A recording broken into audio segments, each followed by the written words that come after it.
For the past 5 years, I've been studying engineering, and as a result, I've been pretty fixated on the numbers and their analysis. And that's because you have to be. Quantitative analysis is a big part of engineering because that's how you choose which path to take. But then I came across somebody called Rory Sutherland. Rory Sutherland. Rory Sutherland. Rory Sutherland on YouTube.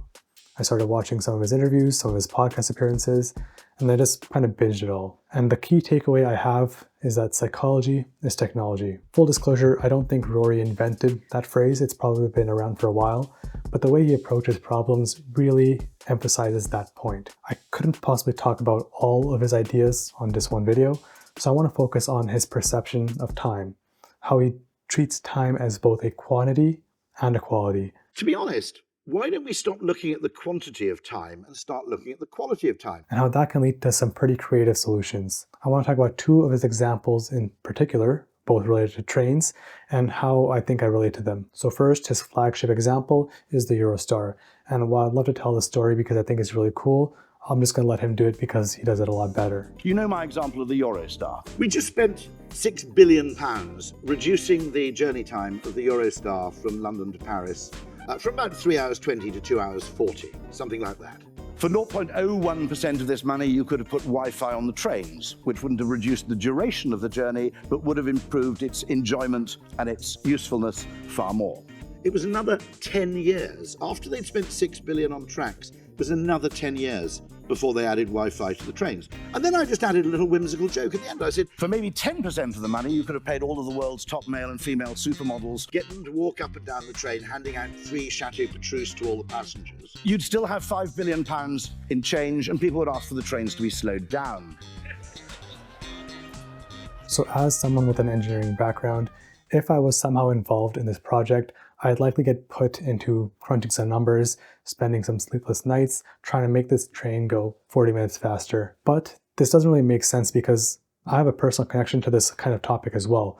I take the train to school every day. It's around a 45-minute ride. The seats are uncomfortable. There's no table to put a laptop on. There's no space for bags. And of course, there's no Wi-Fi. So if I was put in this position, first of all, the engineering side of me would be completely fixated on trying to make this train go faster.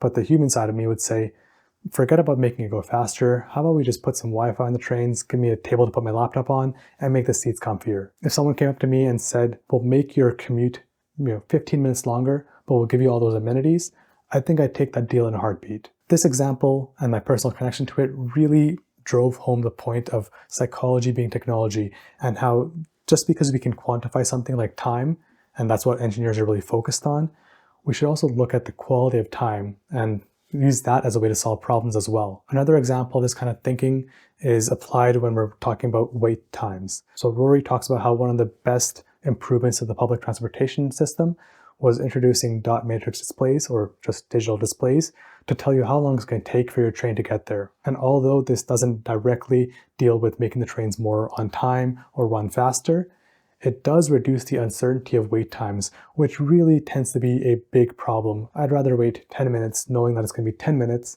than wait 5 minutes but not know how long I have to be waiting for. So with these two examples, what I want to illustrate is that Rory has introduced a different dimension of thinking when it comes to problem solving. So before I'd just be fixated on the numbers, making the train go faster by X minutes, but now there's a whole other side of this story, which is how can we make the time spent more worthwhile or more valuable, which could also be a valid solution. If I want to get a bit more controversial, I could also push this into the idea of work-life balance. How a lot of people might want the freedom to choose where and when to work, rather than just choosing to work less. Now, for me personally, I think I'd still rather just work less instead of having the freedom to choose where and when, but it's an interesting discussion because it's not as simple as choosing one over the other. The quality of having the freedom to choose where and when to work with flexible hours and maybe work from home versus the quantity of time of just how many hours a week are you working. I want to clarify that I'm not trying to bash engineers or people that focus on the numbers because, in all honesty, it is a very vital skill. It's the reason we can even get this far in terms of technological advancements. What I am trying to say is that Rory has brought this idea that there are different ways to look at the problem and find solutions that might not have a basis in just pure numbers. I'm not going to say that Rory Sutherland offers some kind of psychological framework that solves a bunch of problems in these new and novel ways. What I'm saying is that he offers a perspective that I think if you add it to your engineering toolkit, could really lead to some creative solutions. I'll end off by sharing a personal application of this kind of idea. Basically, I want to go to the gym more often. And before, what I probably would have done is try to minimize the time spent in the gym, so doing high intensity workouts and really just trying to get in and out as fast as possible, because by my logic, spending less time in the gym leaves more time for the rest of the day, which minimizes the impact of going to the gym on my daily life. But with this Rory type of thinking, what I'm now doing is actually spending more time in the gym, but having more fun at the gym. So that includes things like having less intense workouts, but maybe using the massage chair once in a while, or taking a long hot shower using the gym showers, and in general, taking my time at the gym and enjoying it. And I found that that generally has helped me be more consistent. Because at the end of the day, my goal isn't exactly to become ripped as fast as possible. My goal is to build healthy habits that I can carry forward into the future. Because it really doesn't matter if you work out like David Goggins for a month, if the experience is so bad that you end up hating the gym and not wanting to go for the rest of the year. I'd rather have a slow and steady, consistent routine that keeps me coming back in there. And that's an application of the quantity of time versus the quality of time. But of course, there's still a lot to learn and perspectives might change with new information. So I'll just see where it goes.